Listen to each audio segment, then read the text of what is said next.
बढ़ते प्रदूषण को लेकर के दिल्ली के पर्यावरण मंत्री मनजिंदर सिंह सिरसा एक्शन मोड में है। हॉटस्पॉट वाली जगहों का निरीक्षण किया, साथ ही कहा कि पहले सिर्फ 13 हॉटस्पॉट पर काम चलता था। हमारी सरकार ने आकर दिल्ली पुलिस की मदद से 62 हॉटस्पॉट आइडेंटिफाई किए हैं। सरकार जंग की तरह दिन रात उस पर काम कर रही है। अधिकारियों को साफ सफाई का निर्देश भी दिया।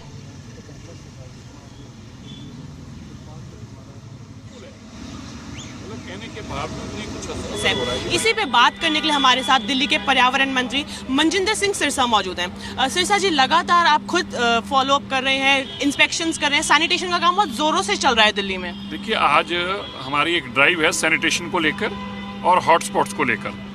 मैं पर्यावरण मंत्री के रूप में हॉटस्पॉट्स भी आइडेंटिफाई जो किए हैं, मैं आपको बताना चाहता हूँ अब तक 13 हॉटस्पॉट्स पे काम होता था। हमारी सरकार ने आके दिल्ली पुलिस के माध्यम से 62 हॉटस्पॉट्स को आइडेंटिफाई किया है। हमारा फोकस है उन 62 हॉटस्पॉट्स पे। जहां हम खड़े हैं ये भी एक हॉटस्पॉट है।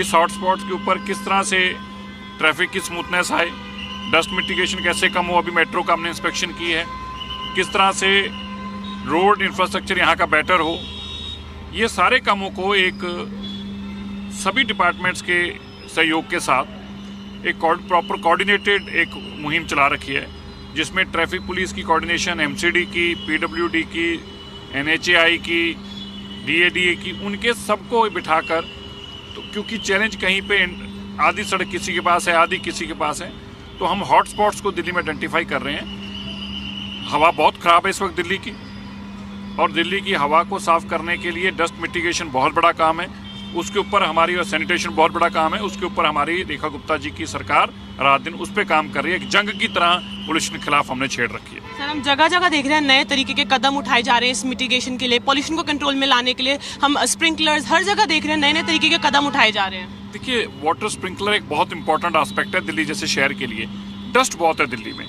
दिल्ली में पिछले 10-12 साल में तो मैं मानता हूँ कि कोई कंस्ट्रक्शन का काम हुआ ही नहीं है।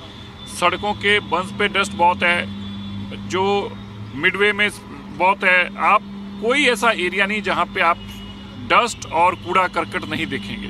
मलबा पड़ा हुआ है लाखों टन। इस सब को, ये पोल्यूशन का बड़ा कारण बन रहा है। इन सब के ऊपर काम हमारी सरकार प्रायोरिटी पे कर रही है। सर, बस एक आखिरी सवाल, अगर हम AQI की बात करें तो उस पे हम अभी भी कुछ एरियाज में 400 के पार है, उस पे भी हम देख रहे हैं काम चल रहा है, पर ऑपोजिशन लगातार सवाल उठा रही है और ये भी उन्होंने आरोप लगाया कि डेटा को फर्ज किया गया है। इस पे आप क्या कहेंगे? चलिए, वो तो उनका काम ही है, उन्होंने विरोध ही करना है। अरविंद केजरीवाल जी की सरकार 10 साल रही। 10 साल उन्होंने पोल्यूशन को हर साल बढ़ाया तो बढ़ाया, लेकिन एक भी काम उन्होंने दिल्ली में नहीं किया, जिसका भुगतान आज दिल्ली के लोगों को भुगतना पड़ रहा है। और अब भी उन्होंने अपने आप को बदला नहीं है। अब भी उनकी पूरी कोशिश रहती है कि किसी तरीके दिल्ली को परेशान किया जाए, चाहे वो पंजाब के माध्यम से करने की कोशिश करें, चाहे वो मीडिया के माध्यम से करने की कोशिश करें, चाहे वो अपने काउंसलर के माध्यम से कूड़े को आग लगा के कोशिश करें। हर कोशिश उनकी रहती है कि किसी तरीके दिल्ली को और गंदी करें ताकि हम शोर मचा सकें। अगर उन्होंने 10 साल काम किया होता तो ये पोल्यूशन की बीमारी को सॉल्व कर दिया होता तो आज पोल्यूशन होता ही ना। तो बीजेपी की सरकार में सर हम बहुत जल्द देखेंगे साफ होगी। पूरी जंग लड़ रही है बीजेपी, पोल्यूशन के खिलाफ एक जंग लड़ रही है। शुक्रिया सर। तो देखिए कैसे उन्होंने हमें बताया कि बीजेपी जंग लड़ रही है प्रदूषण के खिलाफ और बहुत जल्द हम दिल्ली को साफ होता देखेंगे। कैमरा पर्सन राजेश के साथ तान्या चौक, जी मीडिया, दिल्ली।